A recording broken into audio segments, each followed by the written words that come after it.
नमस्कार दोस्तों, एक बार फिर से आप सभी का स्वागत है मेरे इस YouTube चैनल ओके जी के चैनल पर।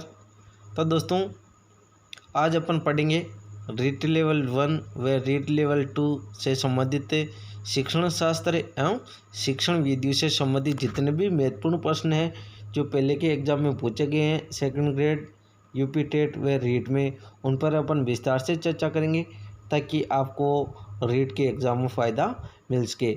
और दोस्तों, मैं विश्वास दिलाता हूँ कि अगर आप मेरे इन वीडियो को देख के जाते हो तो आपके टीचिंग मेथड में क्वेश्चन गलत होने के चांस न के बराबर हो जाएंगे।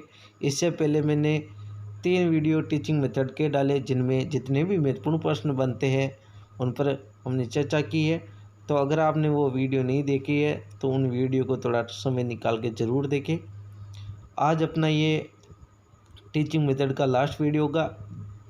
और दोस्तों, इन 4 वीडियो के अंदर 300 से 400 क्वेश्चन के समथिंग है, तो इनको आप अच्छे से पढ़ें। तो शुरू करते हैं दोस्तों आज का वीडियो। आज का अपना पहला क्वेश्चन है दोस्तों, आदर्श हिंदी शिक्षक के लिए आवश्यक है व्याकरण का ज्ञान होना, हिंदी साहित्य का ज्ञान होना, शुद्ध उच्चारण करना, उपरोक्त सभी। तो दोस्तों, आदर्श हिंदी शिक्षक के लिए सभी गुण होना आवश्यक है। व्याकरण का ज्ञान भी होना चाहिए, हिंदी साहित्य का ज्ञान भी होना चाहिए और शुद्ध उच्चारण करना भी होना चाहिए और उपयुक्त सभी। तो इसका आंसर क्या होगा? उपरोक्त सभी। ठीक है दोस्तों। नेक्स्ट क्वेश्चन आता है दोस्तों कि नाटक शिक्षण की उपयुक्त विधि है कक्षा अभिनय प्रणाली, रंगमंच प्रणाली, अर्थबोध प्रणाली व व्याख्या प्रणाली। तो दोस्तों, जो नाटक शिक्षण की जो उपयुक्त विधि है वो है कक्षा अभिनय प्रणाली। वेरी इंपॉर्टेंट क्वेश्चन है दोस्तों। नाटक शिक्षण की उपयुक्त विधि कौन सी है? कक्षा अभिनय प्रणाली। निम्न में से कौन सा पाठ्यपुस्तक का गुण नहीं है? बहुत ही महत्वपूर्ण प्रश्न है दोस्तों, क्योंकि पाठ्यपुस्तक से अधिकतर एक क्वेश्चन पूछा जाता है। ध्यान रखें, स्वदेशीयता, उपयुक्तता, अशुद्धता और क्रमबद्धता।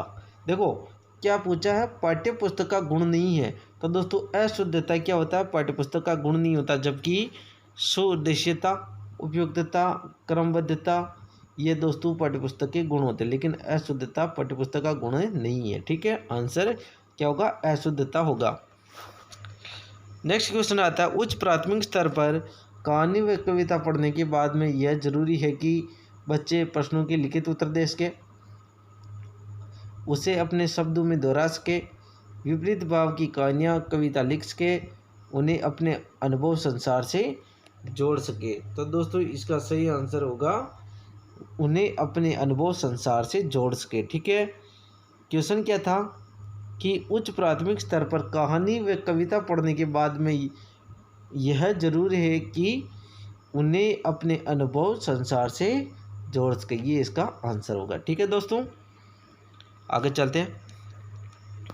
भाषा है अर्जित संपत्ति, उत्तराधिकार से प्राप्त संपत्ति, ईश्वर प्रदत्त संपत्ति, शेजाज योग्यता। तो आपने अगर भाषा की विशेषताएं पढ़ी होगी तो वहाँ देर का है पहली लाइन की, भाषा एक अर्जित संपत्ति है दोस्तों। क्या है? अर्जित संपत्ति है। ठीक है, भाषा अपन अर्जित करते हैं, ज्ञान के द्वारा अपन क्या करते हैं? अर्जित करते हैं भाषा को। तो भाषा क्या है? कि अर्जित संपत्ति, न कि उत्तराधिकार से प्राप्त, न ईश्वर प्रदत्त संपत्ति, न सहजात योग्यता। क्या है? अर्जित संपत्ति है। ध्यान रखना, भाषा क्या दोस्तों? एक अर्जित संपत्ति है। रीट में पूछा हुआ क्वेश्चन ये। भाषा शिक्षण में बहुमुखी प्रयास का अभिप्राय है, आगमन विधि का प्रयोग, तकनीक का प्रयोग, सभी विषयों के शिक्षण में भाषा पर बल, अनेक अध्यापकों द्वारा भाषा का शिक्षण। तो दोस्तों, इसका सही आंसर होगा सभी विषयों के शिक्षण पर भाषा पर बल। सभी विषयों के शिक्षण में भाषा पर बल। क्वेश्चन क्या? भाषा शिक्षण में बहुमुखी प्रयास का अभिप्राय क्या है? कि सभी विषयों के शिक्षण में भाषा पर बल दिया जाना चाहिए। अनुकरण विधि के लिए उपयुक्त है, यानी अनुकरण विधि रचना के लिए उपयुक्त क्या है? शिशु स्तर, उच्च स्तर, प्रारंभिक स्तर, इनमें से कोई नहीं। तो दोस्तों, प्रारंभिक स्तर है। क्यों? क्योंकि दोस्तों बालक जो होता है बाल्यकाल में, शिशुअवस्था में अनुकरण द्वारा ज़्यादा शिक्षा, यानी कि प्रारंभिक स्तर में होता है। 1 से 5 में जब वो क्या रहता है दोस्तों? जब वो पहली कक्षा में रहता है तब तक 1 से 5 या 6 वर्ष तक वो शैशवावस्था में रहता है। तब वो बालक क्या अनुकरण द्वारा ज़्यादा सीखता है, यानी प्रारंभिक स्तर होता है। तो अनुकरण विधि रचना के लिए उपयुक्त कौन सा है? प्रारंभिक स्तर। फिर नेक्स्ट क्वेश्चन आता है, विद्यार्थियों में भाषा के प्रति रुचि के विकास में किस प्रणाली की भूमिका सबसे अधिक है? भाषण, साक्षात्कार, प्रश्नोत्तर व अवलोकन। तो दोस्तों जो क्वेश्चन है इसका सही आंसर क्या होगा? अवलोकन। ठीक है दोस्तों, यहाँ दोस्तों मैंने आंसर ऐड नहीं किया था। विद्यार्थियों में भाषा के प्रति रुचि के विकास में किस प्रणाली की भूमिका सबसे अधिक है? तो अवलोकन की। किस अवधि की दोस्तों? अवलोकन की। ठीक है, भाषा कौशलों की संख्या है, आप सभी को पता है दोस्तों भाषा कौशलों की संख्या कितनी है? 4 ट्रिक बताई थी मैंने। सुबोपली, क्या दोस्तों? सुबोपली, ये ट्रिक है, इससे आपके क्वेश्चन गलत नहीं होगा। ये क्वेश्चन आएगा कि भाषा का मनोवैज्ञानिक क्रम क्या है? तो सुनना, ठीक है, बोलना, पढ़ना और लिखना। ऐसे भी पूछते हैं कि भाषा का जो प्रारंभिक कौशल वो कौन सा है? तो सुनना भाषा कौशल का प्रारंभिक कौशल है और लिखना अंतिम कौशल है। ठीक है, ध्यान रखना 4 कौशल है। नेक्स्ट क्वेश्चन आता है, श्रुत लेख में किस कौशल का अधिक विकास होता है? स्वर्ण लेखन दोस्तों, उसके बाद वाचन स्वर्ण, स्वर्ण वाचन और लेखन वाचन। तो दोस्तों जो ये क्वेश्चन है इसका सही आंसर होगा स्वर्ण लेखन। क्या है? सुनकर लिखने में किस कौशल का अधिक विकास होता है? तो स्वर्ण लेखन का विकास होता है। किसका? स्वर्ण लेखन का। श्रुत मतलब सुनना, लेख मतलब लिखना, स्वर्ण लेखन का विकास होता है। अच्छी परीक्षा में आवश्यक है विश्वसनीयता होनी चाहिए, सही बात है। वस्तुनिष्ठता होनी चाहिए, विभेदीकरण होना चाहिए, उपयोग सभी। तो इसका आंसर क्या होगा दोस्तों? उपयोग सभी, क्योंकि ये सभी मूल्यांकन की विशेषताएं हैं, अच्छी परीक्षा की विशेषताएं हैं। ये भी रीड पे पूछा हुआ क्वेश्चन है। मूल्यांकन उपयोगी होता है विद्यार्थी की प्रगति जानने के लिए, विद्यार्थी की कक्षा उपस्थिति जानने के लिए, विद्यार्थियों के आचरण जानने के लिए, उपयोग सभी। तो दोस्तों इसका सही आंसर होगा विद्यार्थियों की प्रगति जानने के लिए। वेरी इंपॉर्टेंट क्वेश्चन है दोस्तों, 500 meters, turn right। विद्यार्थियों की प्रगति जानने के लिए। ठीक है दोस्तों, इस क्वेश्चन को वापस देखते हैं दोस्तों एक बार।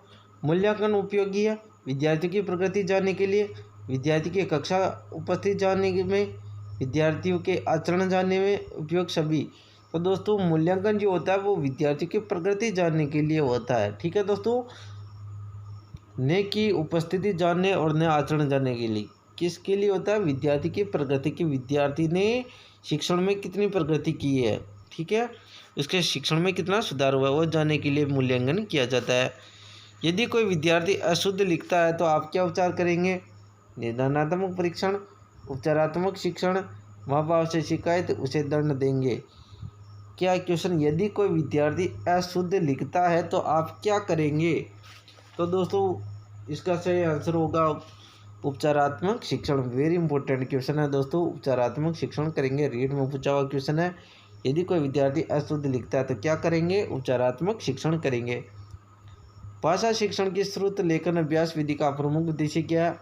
वर्तनी दोष दूर करना, शुद्ध लेखन की क्षमता का विकास करना, नवीन शब्दों का ज्ञान प्राप्त करना और हस्तलिपि सुधारना। तो दोस्तों 245 नंबर का जो क्वेश्चन है इसका सही आंसर होगा हस्तलिपि सुधारना। वेरी इंपॉर्टेंट क्वेश्चन ये भी। भाषा शिक्षण की श्रुत लेखन अभ्यास विधि का मुख्य उद्देश्य क्या है? हस्तलिपि सुधारना। ठीक है दोस्तों, ध्यान रखना। भाषा शिक्षण की सूत्र विधि का मूल स्रोत कौन सी भाषा है? संस्कृत, फ्रेंच, जर्मन, रूसी। तो दोस्तों इसका सही आंसर होगा संस्कृत। क्वेश्चन क्या है? भाषा शिक्षण की सूत्र विधि का मूल स्रोत कौन सी भाषा है दोस्तों? संस्कृत है। लेखन और उच्चारण के लिए अनुकरण विधि उपयोगी है प्रारंभिक स्तर पर, माध्यमिक स्तर पर, उच्च स्तर पर, सभी स्तरों पर। तो दोस्तों इसका सही आंसर होगा प्रारंभिक स्तर पर। ये क्वेश्चन पहले भी पूछा हुआ है। ठीक है दोस्तों, नेक्स्ट क्वेश्चन आता है दोस्तों, प्राथमिक स्तर पर वाचन का मुख्य उद्देश्य है शुद्ध उच्चारण क्षमता का विकास, आत्मविश्वास बढ़ाना, शब्द भंडार में वृद्धि, भाषा ज्ञान कराना। तो प्राथमिक स्तर पर वाचन का क्या उद्देश्य है कि शुद्ध उच्चारण क्षमता का विकास करना। ठीक है दोस्तों, यानी प्राथमिक स्तर पर वाचन का मुख्य उद्देश्य क्या है? अधिक से अधिक शुद्ध उच्चारण करना। ठीक है दोस्तों, नेक्स्ट क्वेश्चन आता है कि पाठ्य पुस्तक की विषय वस्तु का प्रस्तुतिकरण नहीं होना चाहिए। ज्ञात से अज्ञात की ओर, कठिन से सरल की ओर, स्थूल से सूक्ष्म की ओर, सरल से कठिन की ओर। तो दोस्तों इसका सही आंसर होगा कठिन से सरल की ओर। क्या है?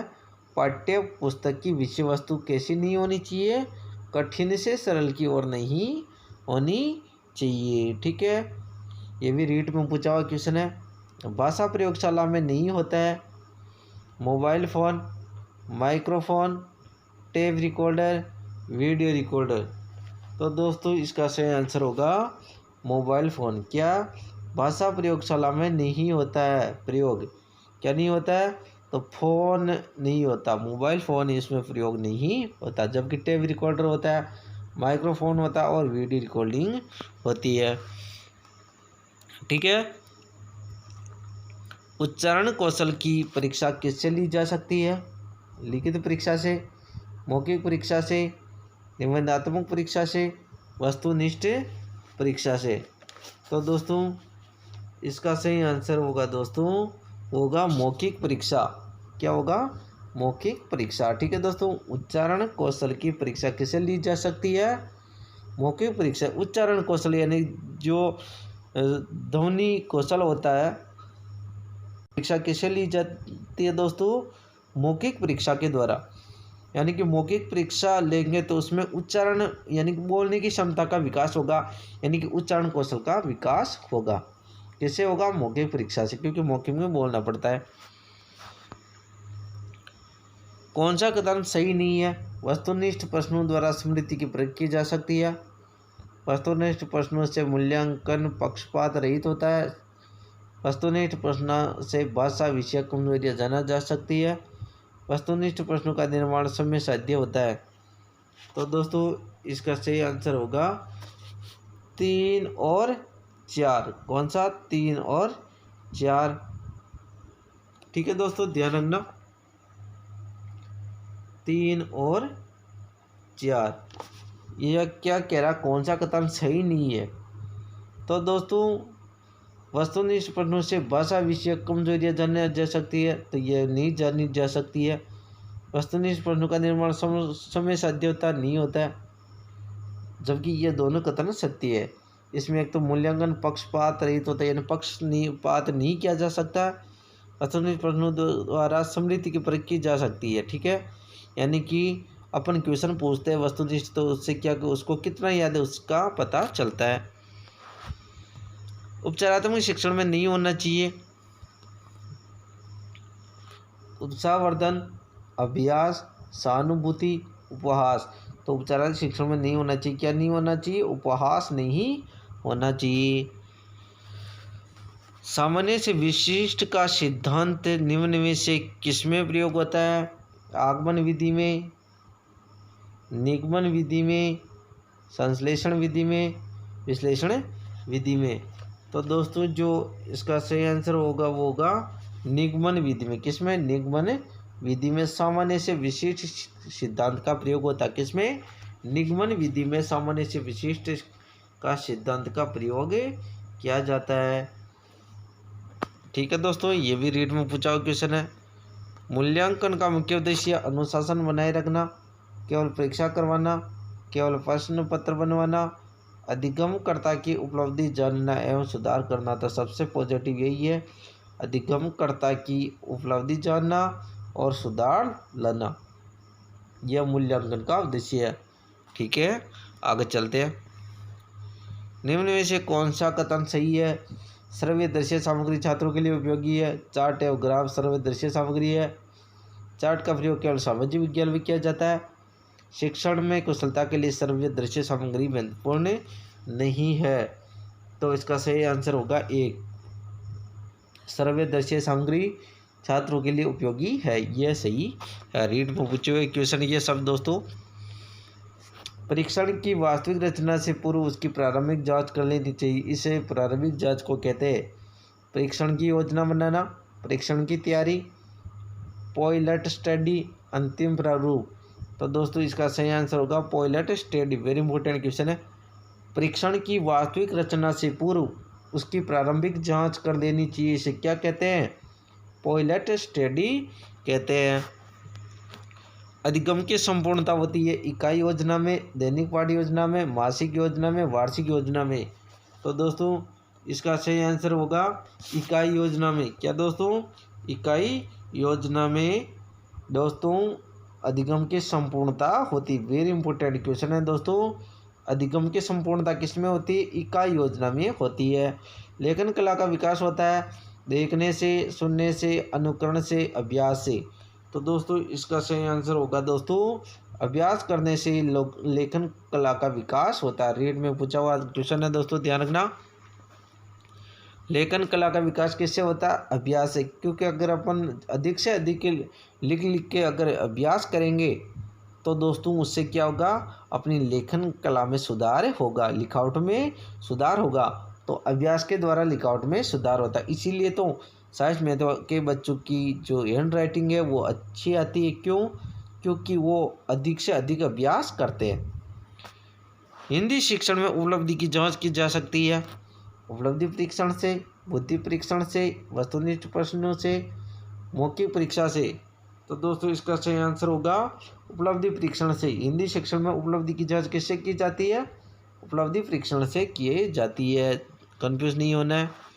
उपचारात्मक शिक्षण के लिए आवश्यक नहीं है। शिक्षण विधि को स्थायी बनाना, विद्यार्थी की किसी भी गलती की अवहेलना नहीं करना, पहले निर्धारणात्मक प्रश्न कर लेना, इनमें से कोई नहीं। तो दोस्तों इसका सही आंसर होगा 1, शिक्षण विधि को स्थायी रखना। क्या उपचारात्मक शिक्षण के लिए आवश्यक नहीं है? शिक्षण विधि को स्थायी रखना ये उपचारात्मक शिक्षण के लिए आवश्यक नहीं है। जबकि और है, विद्यार्थी की किसी भी गलती की अवहेलना नहीं करनी चाहिए, सही बात है। पहले निर्धारणात्मक परीक्षण कर लेना चाहिए, सही है। भाषा की शिक्षा दी जाती है अर्थ ग्रहण में अभिव्यक्ति के लिए, विद्वान बनाने के लिए, मनोरंजन के लिए, साहित्यकार बनाने के लिए। तो दोस्तों भाषा की शिक्षा क्यों दी जाती है? अर्थ ग्रहण में अभिव्यक्ति के लिए। क्यों? अर्थ ग्रहण में अभिव्यक्ति के लिए दी जाती है। व्याकरण अनुवाद को अन्य किस नाम से जाना जाता है दोस्तों? रेट में पूछा हुआ क्वेश्चन है दोस्तों, ध्यान रखना। ध्वन्यात्मक विधि, प्रत्यक्ष विधि, भंडारकर विधि, सैनिक विधि। आप सभी को पता दोस्तों संस्कृत में व्याकरण अनुवाद विधि है जिसका दूसरा नाम क्या है? भंडारकर विधि। क्या दोस्तों? भंडारकर विधि। व्याकरण अनुवाद विधि को क्या कहा जाता है? भंडारकर विधि कहा जाता है। वेरी इंपॉर्टेंट क्वेश्चन है दोस्तों। लेखन क्रिया के शिक्षण का आरंभ होता है सीधी रेखाओं से, कुंडियों से, तिरछी रेखाओं से, अक्षरों से। तो दोस्तों इसका सही आंसर होगा सीधी रेखाओं से। यानी कि लेखन क्रिया के शिक्षण का आरंभ किससे होता है दोस्तों? सीधी रेखाओं से होता है। क्यों? क्योंकि जब बच्चा छोटा होता तो सबसे पहले वो कैसे खींचता? ऐसी ऐसी लाइनें, सीधी सीधी लाइनें खींचता जी। यानी कि क्वेश्चन क्या कि लेखन क्रिया के शिक्षण का आरंभ किससे होता है? तो सीधी रेखाओं से होता है। किससे? सीधी रेखाओं से। क्योंकि बालक क्या करता है? सीधी रेखाएं खींचने लग जाता है, ठीक है। इससे उसके लेखन कला का विकास होता है। नेक्स्ट क्वेश्चन आता है द्रुत पाठ है कविता अध्ययन का, कहानी का, नाटक का, सहायक पुस्तक का अध्ययन। तो दोस्तों कविता का अध्ययन। द्रुत पाठ क्या दोस्तों? ये एक कविता का अध्ययन होता है, ठीक है। नेक्स्ट क्वेश्चन आता है दोस्तों कि शब्द भंडार में वृद्धि के लिए सर्वाधिक उपयुक्त है। तो गद्य शिक्षण, पद्य शिक्षण, व्याकरण शिक्षण व अलंकार शिक्षण। तो दोस्तों शब्द भंडार के लिए सर्वाधिक उपयुक्त क्या है दोस्तों? गद्य शिक्षण होता है, ध्यान रखना। वेरी इंपॉर्टेंट क्वेश्चन ये भी पूछा हुआ है कि शब्द भंडार में वृद्धि के लिए सर्वाधिक उपयुक्त क्या है? गद्य शिक्षण है। क्या दोस्तों? गद्य शिक्षण है, ठीक है। नेक्स्ट क्वेश्चन आता है दोस्तों कि भाषा शिक्षण में दृश्य श्रव्य साधनों के प्रयोग का प्रमुख प्रयोजन है। तो दोस्तों शिक्षण में विविधता लाना, विद्यार्थियों की विभिन्न इंद्रियों को क्रियाशील बनाना, रोचकता का संचार करना, मनोरंजन करना। तो भाषा शिक्षण में दृश्य श्रव्य साधनों के प्रयोग का प्रमुख प्रयोजन क्या दोस्तों कि विद्यार्थियों की विभिन्न इंद्रियों को क्रियाशील बनाना। क्या? विद्यार्थियों की विभिन्न इंद्रियों को क्रियाशील बनाना। नेक्स्ट क्वेश्चन आता है अर्थ ग्रहण के कौशल के विकास के लिए अधिक उपयोगी है व्याकरण शिक्षा, समाचार वाचन, मौन वाचन, स्वर वाचन है। तो दोस्तों जो ये क्वेश्चन है इसका सही आंसर होगा मौन वाचन। क्यों? क्योंकि सर्वाधिक अर्थ ग्रहणशीलता किसमें पाई जाती है? मौन वाचन। यानी सर्वाधिक याद किसमें होते हैं? मौन वाचन। यानी मन ही मन में अगर अपन पढ़ता है तो उसमें सर्वाधिक ग्रहणशीलता होती है, सर्वाधिक याद होते हैं। ठीक है दोस्तों, ध्यान रखना। तो अर्थ ग्रहण के कौशल के विकास के लिए सर्वाधिक उपयुक्त कौन सा वाचन है? मौन वाचन। वर्तमान परीक्षा प्रणाली में दोष है, यह विद्यार्थी द्वारा अर्जित योग्यता का सही मूल्यांकन नहीं करती। इसमें संपूर्ण पाठ्यक्रम के अध्ययन की आवश्यकता नहीं रहती। इसमें अंकन का कोई सुनिश्चित मापदंड नहीं है। तो दोस्तों इसका सही आंसर होगा जो 269 नंबर का जो क्वेश्चन है इसमें सभी होगा, इनमें से सभी। वर्तमान परीक्षा प्रणाली में दोष है, विद्यार्थी द्वारा अर्जित अंक का सही मूल्यांकन नहीं करती है, सही बात है। इसमें संपूर्ण पाठ्यक्रम के अध्ययन की आवश्यकता नहीं होती है। इसमें अंकन का कोई सुनिश्चित मापदंड नहीं, तो उपयुक्त सभी। हिंदी शिक्षण में उपलब्धि की जांच की जा सकती है बुद्धि परीक्षण से, निबंधात्मक प्रश्नों से, प्रोजेक्टिव परीक्षण से, उपलब्धि परीक्षण से। क्वेश्चन क्या है दोस्तों कि हिंदी शिक्षण में उपलब्धि की जांच की जा सकती है तो उपलब्धि परीक्षण से। ये क्वेश्चन पहले भी पूछ रखा है दोस्तों, ध्यान रखना। हिंदी शिक्षण में उपलब्धि की जांच किससे की जाती है? उपलब्धि परीक्षण से की जाती है। ठीक है, नेक्स्ट क्वेश्चन आता है कि उपलब्धि परीक्षण के संबंध में कौन सा कथन उपयुक्त नहीं है? मौखिक परीक्षा में पक्षपात की आशंका रहती है, निबंधात्मक प्रश्नों के मूल्यांकन में वस्तुपरकता का अभाव रहता है, क्रियात्मक परीक्षाओं में शाब्दिक ज्ञान का महत्व नहीं होता है, वस्तुनिष्ठ परीक्षा में मौलिकता का विकास होता है।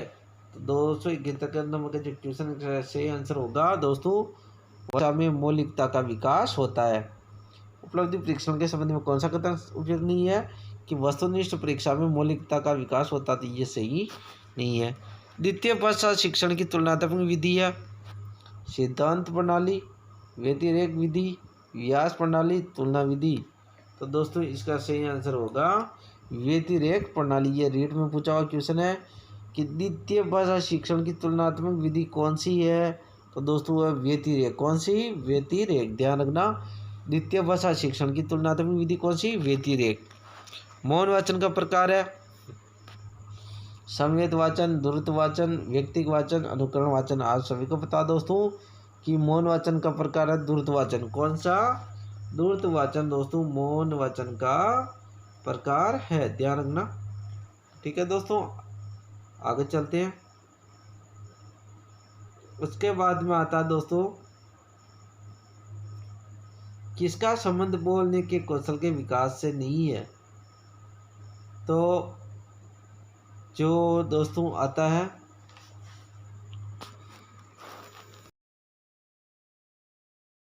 किसका संबंध बोलने के कौशल के विकास से नहीं है? शुद्ध उच्चारण, स्वर वाचन, कविता पाठ, प्रतिलिपि। तो दोस्तों सही आंसर होगा प्रतिलिपि। क्वेश्चन क्या है? किसका संबंध बोलने के कौशल के विकास से नहीं है? तो प्रतिलिपि।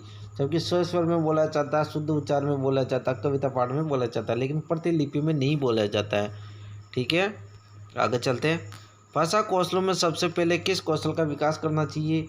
लेखन, वाचन, स्वर्ण और उच्चारण। तो स्वर्ण कौशल का विकास करना चाहिए। रीट में पूछा हुआ क्वेश्चन है दोस्तों, सबसे पहले किस कौशल का विकास करना चाहिए? स्वर्ण कौशल का, क्योंकि पहला कौशली कौन सा? स्वर्ण कौशल। तो स्वर्ण कौशल का विकास होना चाहिए। कौन सा कथन संगत नहीं है? पाठ्य पुस्तक कक्षा शिक्षण का प्रमुख साधन है, पाठ्य पुस्तक विद्यार्थी और शिक्षक दोनों के लिए आधारभूत है, पाठ्य पुस्तक शिक्षण का साधन है, साध्य नहीं, पाठ्य पुस्तक शिक्षण का साध्य है, साधन नहीं। तो दोस्तों जो ये क्वेश्चन है इसका जो सही आंसर होगा दोस्तों वो होगा पाठ्य पुस्तक के शिक्षण का साध्य है, साधन नहीं। ठीक है दोस्तों। 4 नंबर, पाठ्य पुस्तक शिक्षण का साध्य है, साधन नहीं। देखो आंसर तो इसमें 4 होगा क्योंकि संगत नहीं पूछ रहा है, जबकि पाठ्य पुस्तक क्या होता है, एक साधन होता है। क्या होता है? साधन होता है, न कि साध्य। ठीक है दोस्तों, पाठ्य पुस्तक क्या होता है? एक साधन होता है। निम्नलिखित में से कौन सा एक परियोजना का प्रकार थॉमस एस रिस्क ने माध्यमिक विद्यालयों के लिए प्रतिपादित किया है? तो दोस्तों इसमें सही आंसर होगा उत्पादक परियोजना। ठीक है दोस्तों, थॉमस ए रिस्क ने परियोजना विधि के 3 प्रकार बताए हैं। किसने? थॉमस एस रिस्क ने। तो उत्पादक इसमें एक प्रकार है, 3 प्रकार है इसके। ठीक है दोस्तों, ध्यान रखना। परियोजना विधि में थॉमस एस रिस्क ने परियोजना विधि के 3 प्रकार बताए, जिसमें से कौन सा प्रकार है? थॉमस एस रिस्क का उत्पादक योजना। ठीक है, आगे चलते। अच्छे मूल्यांकन की कौन सी एक विशेषता नहीं है? वैधता, विश्वसनीयता, निदानात्मकता, नकारात्मकता। तो अच्छे मूल्यांकन की विशेषता कौन सी नहीं है? नकारात्मकता। ठीक है दोस्तों, वैधता होनी चाहिए, विश्वसनीयता होनी चाहिए, निदानात्मकता होनी चाहिए। भाषा सिखाने और सिखाने का उद्देश्य है। तो दोस्तों जो भाषा सीखने और सिखाने का उद्देश्य है अपनी बात की पुष्टि के लिए तर्क देना। उसके बाद में आता है दोस्तों विभिन्न स्थितियों में भाषा का प्रभावी प्रयोग करना, अपनी बात कहना सीखना, दूसरों की बात समझना सीखना। भाषा सीखने सिखाने का उद्देश्य क्या है दोस्तों? कि विभिन्न स्थितियों में भाषा का प्रभावी प्रयोग करना, ये इसका आंसर होगा। भाषा सीखने सिखाने का उद्देश्य क्या है? विभिन्न स्थितियों में भाषा का प्रभावी उपयोग करना। ठीक है, आगे चलते। नेक्स्ट क्वेश्चन आता है दोस्तों कि भाषा अर्जन में महत्वपूर्ण है क्या दोस्तों? भाषा अर्जन में महत्वपूर्ण है तो भाषा के विभिन्न रूपों का प्रयोग, भाषा का व्याकरण, पाठ्यपुस्तक और भाषा का शिक्षक। तो दोस्तों 280 नंबर का जो क्वेश्चन इसका सही आंसर होगा भाषा के विभिन्न रूपों का प्रयोग। ठीक है दोस्तों, ध्यान रखना। भाषा अर्जन में सबसे महत्वपूर्ण क्या है? भाषा के विभिन्न रूपों का प्रयोग। नेक्स्ट क्वेश्चन आता है दोस्तों कि निम्नलिखित में से कौन सा भाषा शिक्षण का उद्देश्य है? तो दोस्तों भाषा सीखते समय त्रुटियां बिल्कुल न करना, भाषा की बारीकी और सौंदर्य बोध को सही रूप में समझने की क्षमता को प्रोत्साहित करना, भाषा के व्याकरण सीखने पर बल देना, निजी अनुभव के आधार पर भाषा का सृजनशील प्रयोग करना। तो दोस्तों इसका सही आंसर होगा निजी अनुभव के आधार पर भाषा का सृजनशील प्रयोग करना भाषा शिक्षण का उद्देश्य है इन चारों में। ठीक है, नेक्स्ट क्वेश्चन आता है प्रश्न पूछना, प्रतिक्रिया व्यक्त करना, परिचर्या में भाग लेना, वर्णन करना आता है। भाषा आंकलन के तरीके मात्र में, भाषा सीखने सिखाने और आकलन के तरीके हैं, केवल शिक्षण पद्धति है, केवल समय बिताना है। तो इसका सही आंसर होगा भाषा सीखने सिखाने और आकलन के तरीके। अधिक भाषाओं का प्रयोग, संज्ञानात्मक विकास में सहायक है, किसी भी एक भाषा की निपुणता में बाधक है, कक्षाई जटिलता को बढ़ावा देता है, शिक्षकों के लिए ये समस्या है। तो इसका सही आंसर होगा संज्ञानात्मक विकास में सहायक है। प्राथमिक स्तर पर भाषा की पाठ्यपुस्तकों में किस तरह की रचनाओं को स्थान दिया जाता है? जो प्रत्यक्ष रूप से मूल्यों पर आधारित हो, केवल कहानियाँ अथवा कविताएं, विदेशी साहित्य की रचनाएं, ऐसी रचनाएं जो बच्चों के परिवेश से जुड़ी हो, जिनमें भाषा की अलग छटाई हो। तो दोस्तों इसका आंसर होगा ऐसी रचनाएं जो बच्चों के परिवेश से जुड़ी हो और जिनमें भाषा की अलग छटाई हो। आगे चलते हैं। हिंदी भाषा का मूल्यांकन करते समय आप सबसे ज़्यादा किसे महत्व देंगे? निबंध लिखने की योग्यता, व्याकरणिक नियम, सीखने की क्षमता का आकलन, काव्य सौंदर्य। तो इसका सही आंसर होगा सीखने की क्षमता का आकलन। भाषा सीखने के लिए कौन सा कारक सर्वाधिक महत्वपूर्ण है? भाषा की पाठ्यपुस्तक, समृद्ध भाषा वातावरण, भाषा के व्याकरणिक नियम, पाठ पर आधारित प्रश्नोत्तर। इसका सही आंसर होगा समृद्ध भाषा के वातावरण। ठीक है, समृद्ध भाषा का वातावरण होना चाहिए जो कि भाषा सीखने में महत्वपूर्ण अवसर प्रदान करता है। भाषा अर्जन और भाषा अधिगम में महत्वपूर्ण अंतर है। तो दोस्तों इसका जो सही आंसर होगा वो होगा भाषिक परिवेश की उपलब्धता। भाषा अर्जन और भाषा अधिगम में महत्वपूर्ण अंतर क्या है कि भाषिक परिवेश की उपलब्धता। नेक्स्ट क्वेश्चन आता है, भाषा में सतत एवं व्यापक मूल्यांकन का उद्देश्य है बच्चों को उत्तीर्ण अनुत्तीर्ण श्रेणी में रखना, बच्चों द्वारा भाषा सीखने की प्रक्रिया को जानना समझना, केवल बच्चों की कमियां जानना, केवल ये जानना कि बच्चों ने कितना सीखा। आंसर सही होगा बच्चों द्वारा भाषा सीखने की प्रक्रिया को जानना व समझना।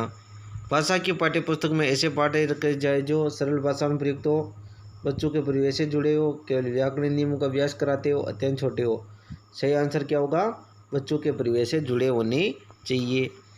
द्वितीय भाषा के रूप में हिंदी सिखाने का मुख्य उद्देश्य हिंदी के व्याकरण पर अधिकार प्राप्त करना, दैनिक जीवन में हिंदी समझने और बोलने की क्षमता का विकास, मानव की हिंदी लिखने में निपुणता प्राप्त करना, हिंदी और अपनी मातृभाषा के अंतर को कंठस्थ करना। तो दोस्तों जो इसका सही आंसर होगा दैनिक जीवन में हिंदी में समझने और बोलने की क्षमता का विकास करना। ठीक है दोस्तों, नेक्स्ट क्वेश्चन आता है, भाषा के संदर्भ में निर्णयात्मक परीक्षण का उद्देश्य है बच्चों को विभिन्न श्रेणियों में विभक्त करना, बच्चों की भाषा प्रयोग संबंधी करने के संभावित कारणों की पहचान करना, बच्चों हेतु भाषा प्रयोग के अवसर जुटाना, बच्चों को अगली कक्षा में प्रोन्नत करना। तो दोस्तों इसका सही आंसर होगा बच्चों की भाषा संबंधी करने के कारणों का पहचान करना, संभावित जो कारण होते हैं उनकी पहचान करना। उपचारात्मक शिक्षण की सफलता मुख्यतः निर्भर करती है समस्या की पहचान पर, समस्याओं के कारणों की सही पहचान पर, बच्चों की सही समझ सांस्कृतिक पृष्ठभूमि पर, बच्चों की भाषागत त्रुटियों की सूची बनाने पर। तो दोस्तों इसका सही आंसर होगा समस्याओं के कारणों की सही पहचान पर। ठीक है, भाषा अर्जन है सहज, स्वाभाविक, प्रयासपूर्ण, शिक्षक की आवश्यक स्थिति की मांग करता है, भाषा की कक्षा में ही संभव है। ठीक है, तो इसका सही आंसर होगा भाषा अर्जन एक सहज एवं स्वाभाविक होता है। साचार्य विधि का आविष्कार किया था?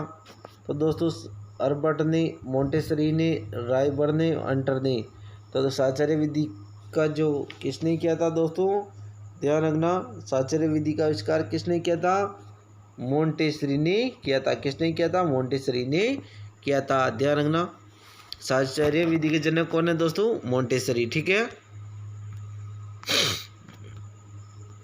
कक्षा में उच्चारण करते समय अध्यापक पहले बोलता है और बच्चे उसके बाद में बोलते हैं, तो उस विधि को कहते हैं अनुकरण विधि, ध्वन्यात्मक विधि, रसास्वादन, व्याख्यान विधि।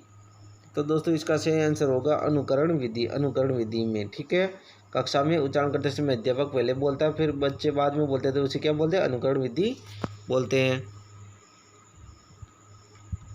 शिक्षण प्रतिपुष्टि, पुनः नियोजन, पुनः शिक्षण, पुनः प्रतिपुष्टि, नियोजन शिक्षण। उपयुक्त शिक्षण चक्र किस प्रकार के शिक्षण का है?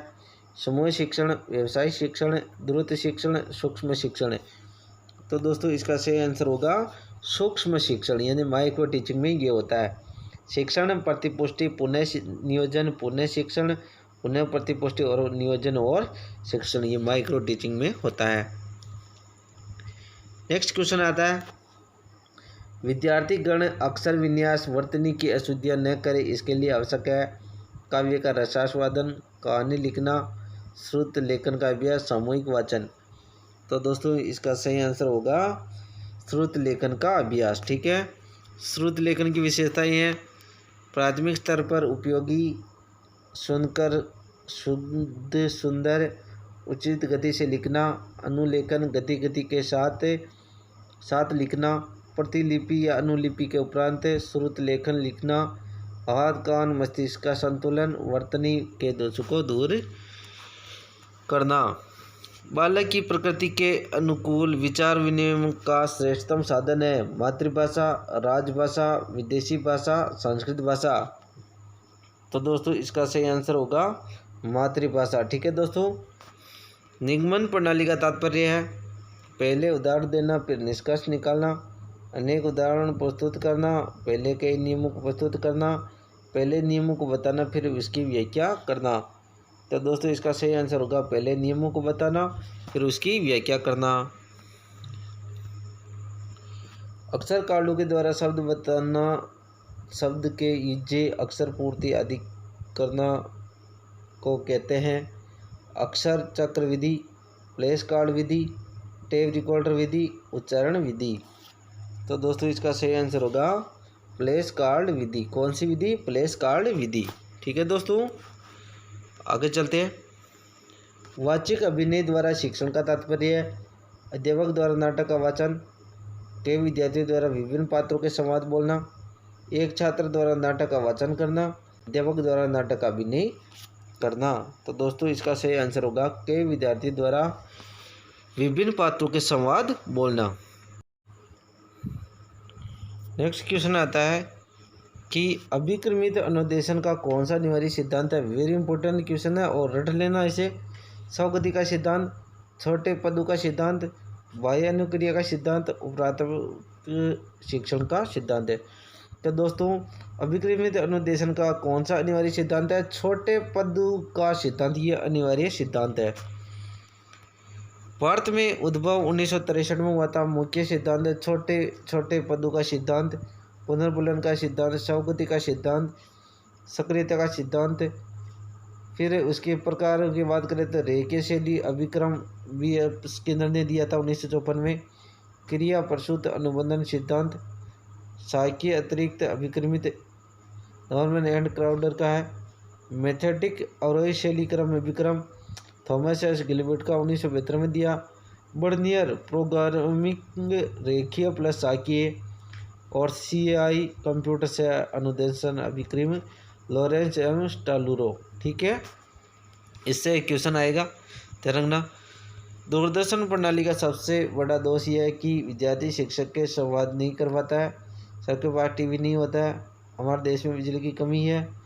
अभी हमारी प्रसारण सुविधाएं अपर्याप्त है। तो दोस्तों जो इसका सही आंसर होगा कि विद्यार्थी शिक्षक के साथ संवाद नहीं कर पाता। ठीक है। लिखित रचना की शिक्षा देते समय शिक्षकों को इस सूत्र का पालन करना चाहिए। असाधारण से साधारण की ओर, सरल से जटिल की ओर, सतत अभ्यास करना, बराबर लिखते रहना। तो दोस्तों इसका आंसर होगा सरल से जटिल की ओर। ठीक है दोस्तों, लिखित रचना की शिक्षा देते समय शिक्षकों को इस सूत्र का पालन करना चाहिए, सरल से जटिल की ओर। जो लोग शिक्षा प्राप्त करने के लिए संस्था तक नहीं जा पाते उनके लिए शिक्षा प्राप्त करने की विधि है दूरस्थ शिक्षा, दूरदर्शन, प्रोजेक्टर जैसे उपकरण, इनमें से कोई नहीं। तो इसका सही आंसर होगा दूरस्थ शिक्षा। कौन सी शिक्षा? दूरस्थ शिक्षा। ठीक है दोस्तों, नेक्स्ट क्वेश्चन है पाठ्य योजना तैयार करना इसलिए आवश्यक है कि इसके लिए शिक्षक करता है पुस्तकों का संचय, पाठ्य सामग्री का संचय, पाठ्य सामग्री का अध्ययन, पाठ्य सामग्री की खोज। तो दोस्तों इसका सही आंसर होगा पाठ्य सामग्री का अध्ययन। ठीक है, इनमें से एक साधन सर्वे दृश्य सामग्री है, gramophone, television, radio, lingua phone. तो सभी को पता है टेलीविज़न दृश्य सर्वे सामग्री है। भाषा शिक्षण में उच्चारण शुद्धता के लिए प्रयोग किया जाता है OHP, lingua phone, gramophone, Dictaphone. तो दोस्तों इसका सही आंसर होगा lingua phone. Very important question है दोस्तों। भाषा शिक्षण में उच्चारण की शुद्धता के लिए लिंगुआ फोन का प्रयोग किया जाता है। रट लेना, ये क्वेश्चन आ सकता है। ठीक है दोस्तों, और लिंगुआ फोन क्या है एक दोस्तों ध्यान रखना, उच्चारण शुद्धता का साधन है। ठीक है, आगे चलते हैं। व्याकरण शिक्षण का अव्यकृत सिद्धांत है व्याकरण पाठ्यपुस्तक से पढ़ाना, व्याकरण को व्याकरण की पुस्तक से पढ़ाना, व्याकरण को अभ्यास द्वारा पढ़ाना, व्याकरण को पढ़ाने की आवश्यकता नहीं, क्योंकि भाषा पढ़ने से व्याकरण अन्यास आ जाती है। तो दोस्तों इसका सही आंसर होगा व्याकरण को पढ़ाने की आवश्यकता नहीं, क्योंकि भाषा पढ़ने से व्याकरण अन्यास ही आ जाती है। वस्तुनिष्ठ प्रश्न की सबसे बड़ी विशेषता है वह छोटा होता है, वह जल्दी समझ में आ जाता है, उसका एक ही उत्तर होता है, उसके कई उत्तर होते हैं। तो दोस्तों इसका सही आंसर होगा उसका एक ही उत्तर होता है। ठीक है, आगे चलते हैं। शिक्षक द्वारा पुस्तक हाथ में लेकर पाठ का वाचन करना और वाचन करते समय कठिन शब्दों के अर्थ बताकर व्याख्यान करते जाना, इस शिक्षण प्रणाली का नाम है व्याख्या प्रणाली, अवबोध प्रणाली, आदर्श प्रणाली, ज्ञानात्मक प्रणाली। तो दोस्तों इसका सही आंसर होगा व्याख्या प्रणाली। ठीक है। मंत्रणा प्रणाली में विद्यार्थी अध्यापक के निर्देशन में स्वाध्याय द्वारा तथ्यों का चयन करना, रचना को पूर्ण करते यह प्रणाली आधारित है आगमन विधि पर, समवाय विधि पर, डाल्टन विधि पर, मोंटेसरी विधि पर। तो इसका सही आंसर होगा दोस्तों डाल्टन विधि पर। मंत्रणा प्रणाली में विद्यार्थी अध्यापक के निर्देशन में स्वाध्याय द्वारा तथ्यों का चयन कर रचना को पूर्ण करते थे, वो कौन सी विधि है? डाल्टन विधि। पढ़ाना कौशल में सबसे ज़्यादा महत्वपूर्ण है शब्दों वाक्यों को शुद्ध रूप से उच्चारित करना, केवल अक्षर पहचान, तेज गति से पढ़ना, संदर्भानुसार अर्थ ग्रहण करना। इसका सही आंसर होगा संदर्भानुसार अर्थ ग्रहण करना। ठीक है, चलते हैं। किसी भाषा में कहानी कथन की आवश्यकता के संदर्भ में कौन सा तर्क उचित नहीं है? सभी बच्चों को भाषा सुनने का परिवेश मिलता है, सभी बच्चों की क्षमता को ध्यान में रखते हुए उचित नहीं है, बच्चों को शब्द भंडार के विकास के अवसर प्राप्त होते हैं, सभी बच्चों की क्षमता अनुसार कल्पना शक्ति का विकास होता है। इसका सही आंसर होगा दोस्तों सभी बच्चों की क्षमता अनुसार कल्पना शक्ति का विकास होता है। ठीक है। भाषा शिक्षण के संदर्भ में कौन सा कथन सही नहीं है? भाषा अर्जन और भाषा अधिगम में अंतर होता है, भाषा शिक्षण में केवल भाषाई शुद्धता पर अधिक बल दिया जाता है, भाषा सीखने में अन्य विषय का अध्ययन अध्यापन सहायक होता है, समृद्ध भाषा परिवेश भाषा अर्जित करने में सहायता करता है या होता है। तो दोस्तों इसका सही आंसर होगा कि भाषा शिक्षण में केवल भाषाई शुद्धता पर ही अधिक बल दिया जाता है। आगे चलते हैं। बच्चों में भाषा सीखने की जन्मजात योग्यता होती है, ये विचार किसका है? तो दोस्तों ये विचार है चोम्स्की का। किसका? चोम्स्की का। क्योंकि भाषा विकास का सिद्धांत किसने दिया? चोम्स्की ने दिया था। भाषा विकास सिद्धांत किसने दिया? चोम्स्की ने दिया था। बच्चे अपने सामाजिक और सांस्कृतिक परिवेश से अर्थ ग्रहण करते हैं, ये विचार किसका है? Pavlov, Chomsky, Skinner, Vygotsky. तो दोस्तों इसका सही आंसर होगा वाइगोत्स्की। सामाजिक और सांस्कृतिक विकास का सिद्धांत किसने दिया था? वाइगोत्स्की ने दिया था। मौन पठन का मुख्य उद्देश्य है सतही ढंग से पाठ खत्म करना, गहन अर्थ ग्रहण करना, बिना किताब खोले पढ़ने की कौशलता का विकास, शांति के साथ पढ़ना। इसका सही आंसर होगा गहन अर्थ ग्रहण करना। ठीक है। उच्च प्राथमिक स्तर पर भाषा शिक्षण का मुख्य कौशल है प्रसिद्ध साहित्यकारों से परिचित कराना, साहित्यिक विद्वानों से परिचित कराना, व्याकरणिक नियम सिखाना, हिंदी भाषा की पाठ्यपुस्तक पढ़ाना, पूर्वाभ्यास में कोई नहीं। इसका सही आंसर होगा दोस्तों साहित्यिक विद्वानों से परिचित कराना और व्याकरणिक नियम सिखाना। ठीक है। भाषा के अभिव्यक्तात्मक कौशल है, तो दोस्तों भाषा की जो अभिव्यक्तात्मक कौशल है वो है बोलना और लिखना। ये ध्यान रखना, बहुत ही महत्वपूर्ण क्वेश्चन है। भाषा के अभिव्यक्तात्मक कौशल कौन से है?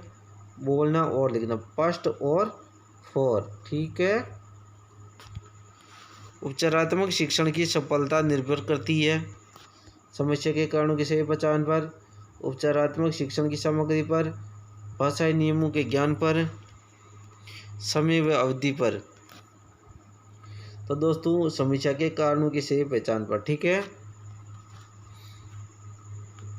आगे चलते हैं।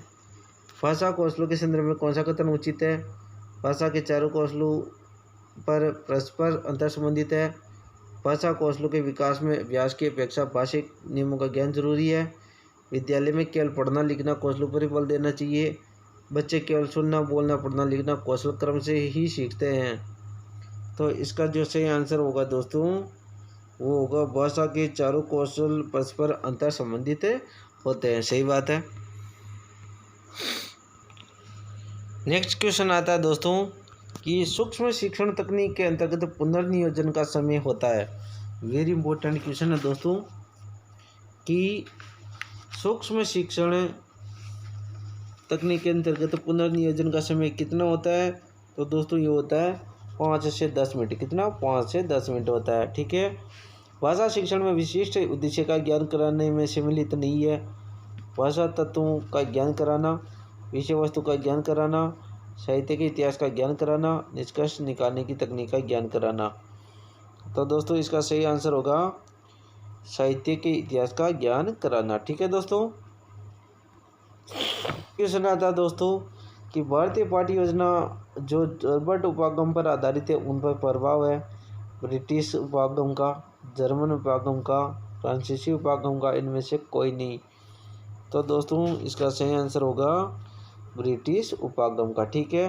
व्याकरण अनुवाद विधि के स्थान पर द्वितीय भाषा शिक्षण की किसने वैज्ञानिक पद्धति की आवश्यकता सर्वप्रथम प्रतिपादित की। तो जॉन कम्युनियस, जॉन वेस्टो, एस्पेसियन और पामेर। तो दोस्तों इसका सही आंसर होगा जॉन कम्युनियस। ठीक है। निगमन प्रणाली को कहते हैं सिद्धांत प्रणाली, प्रयोग प्रणाली, सहयोग प्रणाली, साचार्य विधि प्रणाली। तो दोस्तों इसको कहते हैं अपन प्रयोग प्रणाली। निगमन विधि को क्या कहते हैं दोस्तों? प्रयोग प्रणाली। ठीक है दोस्तों आगे चलते हैं। आगमन प्रणाली के रूप में प्रयोग प्रणाली के अंतर्गत व्याकरण पढ़ाते समय छात्रों को पहले सूत्र रटवाए जाते हैं, छात्रों को व्याकरण की पुस्तकें दी जाती है, छात्रों के सिद्धांत बताए जाते हैं, छात्रों को पहले उदाहरण दिए जाते हैं। तो दोस्तों इसका सही आंसर होगा कि छात्रों को पहले क्या दिए जाते हैं? उदाहरण दिए जाते हैं। ठीक है दोस्तों आगे चलते हैं। नेक्स्ट क्वेश्चन है दोस्तों निगमन विधि में छात्र सामान्य से विशिष्ट की ओर अग्रसर होता है, विशिष्ट से सामान्य की ओर अग्रसर होता है, सामान्य से सामान्य की ओर, विशिष्ट से विशिष्ट की ओर। तो दोस्तों इसका जो सही आंसर होगा वो होगा सामान्य से विशिष्ट की ओर। रट लेना इसे भी, सामान्य से विशिष्ट की ओर। आगमन विधि का अधिकांश प्रयोग किया जाता है व्याकरण शिक्षण में, साहित्य शिक्षण में, अभिकृत अनुदेशन में, प्रवेशित व्यापन में। तो दोस्तों इसका सही आंसर होगा व्याकरण शिक्षण में आगमन विधि का सर्वाधिक प्रयोग किया जाता है। व्याख्यान विधि में केंद्र बिंदु होता है छात्र, अध्यापक, पाठ योजना, श्यामपट। तो दोस्तों इसका सही आंसर होगा अध्यापक। व्याख्यान विधि में केंद्र बिंदु कौन होता है? अध्यापक होता है। शिक्षण प्रक्रिया में कक्षा का आकार होता है, साध्य, साधक, साधन कुछ नहीं। तो दोस्तों इसका सही आंसर होगा साधन होता है। क्या होता है? साधन। ठीक है। शिक्षण प्रक्रिया में कक्षा का आकार क्या होता है? साधन होता है। सूक्ष्म शिक्षण में कक्षा का आकार होता है 5 से 10 विद्यार्थी, 10 से 20 विद्यार्थी, 20 से 25 या 15 से 18। तो दोस्तों इसका सही आंसर होगा कि सूक्ष्म शिक्षण में 5 से 10 विद्यार्थी होते हैं। ठीक है दोस्तों आगे चलते हैं। सूक्ष्म शिक्षण में छात्र अध्यापक द्वारा प्रक्रिया का अंग नहीं है। पाठ्य योजना का निर्माण, शिक्षण, पुनः शिक्षण, उद्देश्य कथन। तो दोस्तों इसका सही आंसर होगा उद्देश्य कथन। ठीक है। सूक्ष्म शिक्षण में छात्र अध्यापक द्वारा प्रक्रिया का अंग नहीं है तो उद्देश्य कथन नहीं होता है। आगमन विधि में छात्र अग्रसर होता है तो इसका सही आंसर होगा, सीधे बता देता हूँ, विशिष्ट से सामान्य की ओर। ये सूत्र याद कर लेना, आगमन और निगमन के एक क्वेश्चन इनमें से आएगा। ठीक है दोस्तों ध्यान रखना, बहुत ही महत्वपूर्ण क्वेश्चन है दोस्तों। आगे चलते हैं। नेक्स्ट क्वेश्चन आता है दोस्तों कि दलीय शिक्षण पद्धति का आरंभ हुआ। तो दलीय शिक्षण पद्धति का आरंभ हुआ था अमेरिका में। कहाँ पर? अमेरिका में। ध्यान रखना, दल शिक्षण जो विधि है वो कहाँ पर आरंभ हुई? अमेरिका में।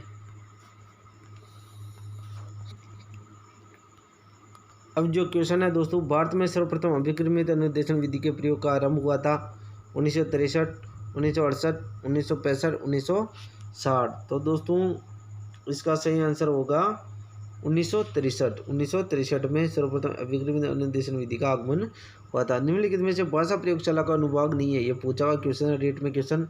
स्वर्ण प्रकोष्ठ, परामर्शदाता का कोष्ठ, नियंत्रण कक्ष, दूरदर्शन प्रकोष्ठ। इसका सही आंसर होगा दोस्तों दूरदर्शन प्रकोष्ठ। ठीक है दोस्तों। रेखीय अभिक्रमित अनुदेशन में पदों की प्रकृति के आकार पर कितने भागों में बांटा जाता है? 6, 3, 4, 5। तो दोस्तों इसका सही आंसर होगा 4। ठीक है दोस्तों, ध्यान रखना। इकाई विधि के सोपान है 6, 7, 5, 8। तो दोस्तों इसका सही आंसर होगा 5। इकाई विधि के कितने सोपान है? 5। ठीक है दोस्तों, आगे चलते हैं। तो कि हर्बर्ट की पंचपदीय प्रणाली परिगणित पद नहीं है। प्रस्तावना, प्रस्तुतिकरण, उद्देश्य, मूल्यांकन। तो दोस्तों इसमें उद्देश्य नहीं होता है। हर्बर्ट की पंचपदीय में उद्देश्य नहीं होता है। प्रस्तावना होती है, प्रस्तुतिकरण होता है, मूल्यांकन होता है। ठीक है। राष्ट्रीय शैक्षिक अनुसंधान एवं प्रशिक्षण संस्थान उच्च शिक्षा संस्थान द्वारा पाठ्य योजना के नवीन विभागों प्रस्तुत किए गए 1960, 1961, 1964, 1968। तो दोस्तों इसका सही आंसर होगा दोस्तों कि 1964। ठीक है दोस्तों, ध्यान रखना। तो दोस्तों आशा करता हूँ आपको वीडियो पसंद आई होगी। अगर वीडियो पसंद आए तो वीडियो को लाइक करें और चैनल पर पहली बार चैनल को सब्सक्राइब जरूर करें ताकि आने वाले हर वीडियो का नोटिफिकेशन आपको प्राप्त हो सके। ठीक है दोस्तों, तब तक के लिए जय हिंद, जय भारत।